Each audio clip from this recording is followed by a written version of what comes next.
Mas Andi, apa itu financial freedom bagi Bapak? And how do you achieve it? Financial freedom itu adalah sebuah kemerdekaan secara finansial yang menjadi pemicu saya menjadi seorang pengusaha lebih dari 25 tahun yang lalu.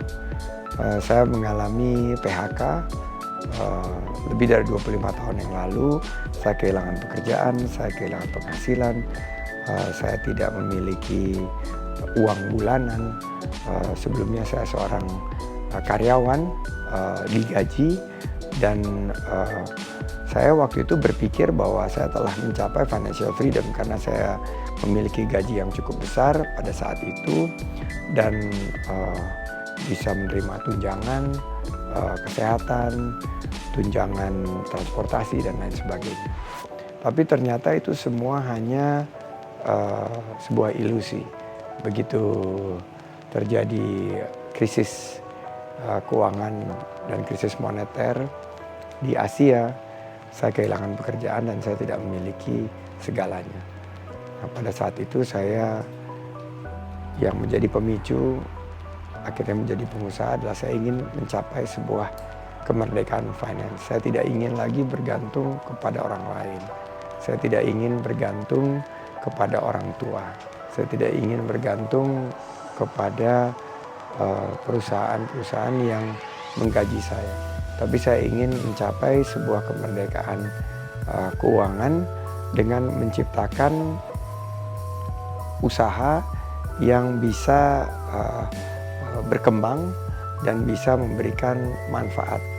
Di satu saat perusahaan tersebut bisa memberikan solusi kepada permasalahan keuangan ataupun menciptakan peluang usaha dan lapangan kerja, tapi di sisi lain itu juga memberikan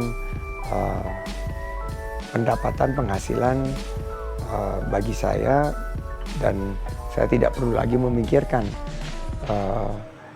kebutuhan keuangan karena usaha yang saya ciptakan telah mampu bisa mandiri dan bukan hanya menggaji diri sendiri, memberikan dividen kepada diri sendiri, tapi juga membuka lapangan kerja bagi orang banyak. Saya memulai usahanya 3 orang karyawan, alhamdulillah usaha yang saya kembangkan lebih dari 25 tahun. 8 tahun ini ditinggal karena saya tugas di pemerintahan, tapi per hari ini usaha saya sudah membuka lapangan kerja bagi 30.000 karyawan di seluruh Indonesia. Saran dari Bapak untuk bagaimana kita untuk mengachieve Financial freedom. Yes.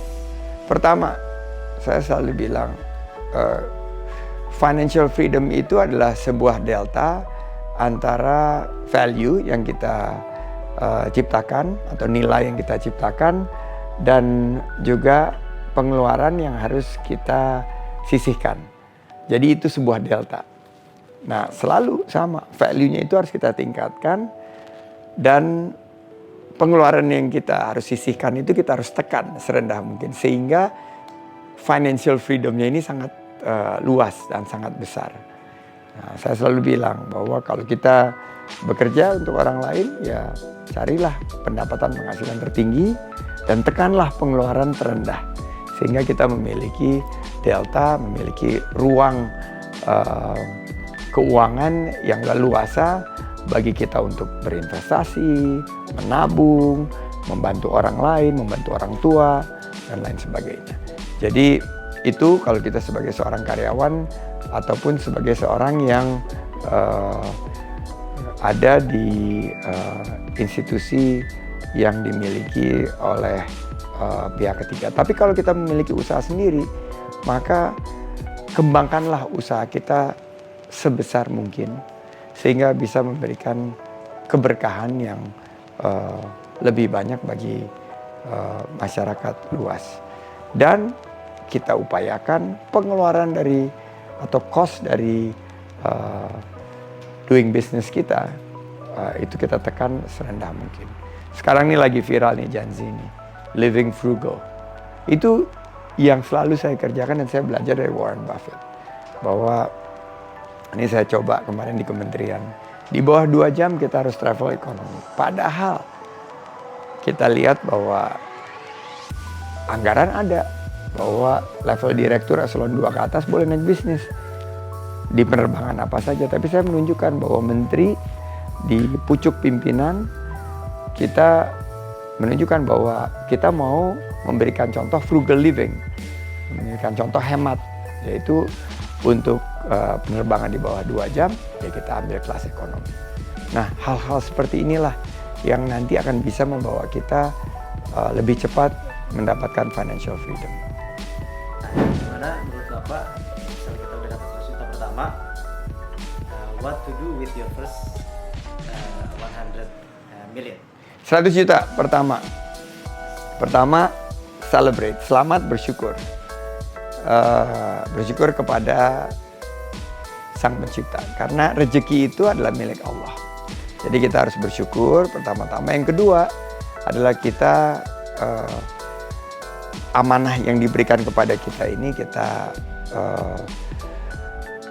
lakukan kewajiban kita, misalnya berzakat dan lain sebagainya. Yang kedua adalah bagaimana kita bisa memastikan 100 juta ini bisa menjadi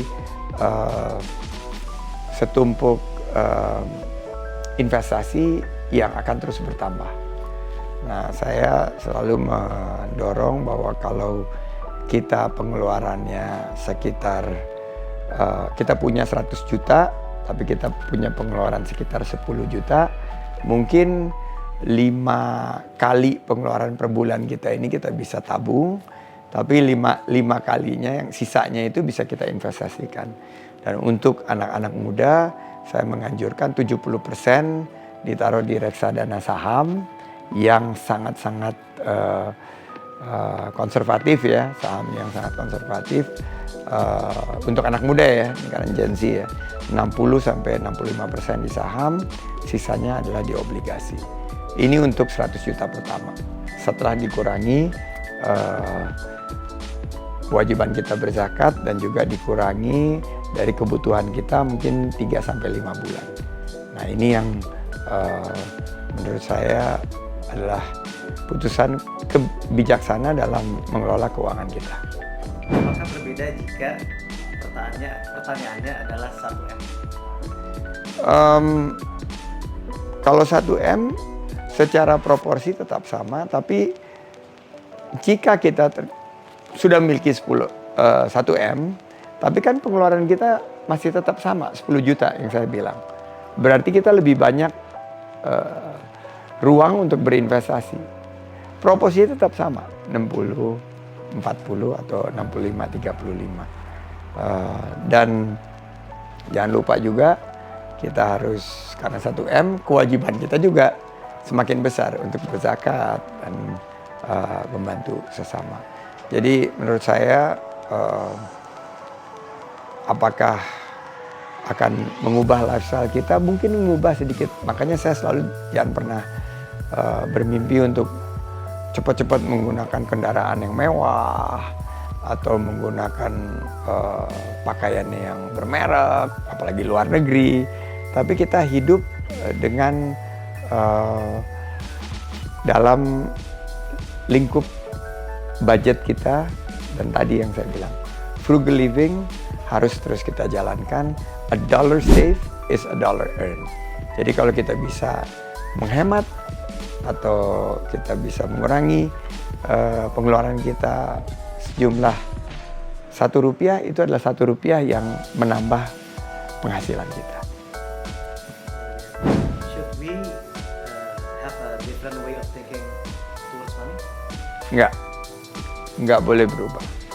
Bahwa money can buy you a lot of things, but money cannot buy you happiness. Money can buy you a bed, but money will not be able to buy you a good sleep. Jadi uang itu hanya sebuah instrumen untuk kita menjalankan bisnis, bisa memenuhi kebutuhan sehari-hari. Tapi tujuan daripada hidup adalah dunia bahagia dan akhirat surga. Nah, itu yang tidak bisa dibeli. Uang bisa membantu, tapi bukan segalanya. Boleh dijelaskan nggak Pak, your blueprint to financial freedom?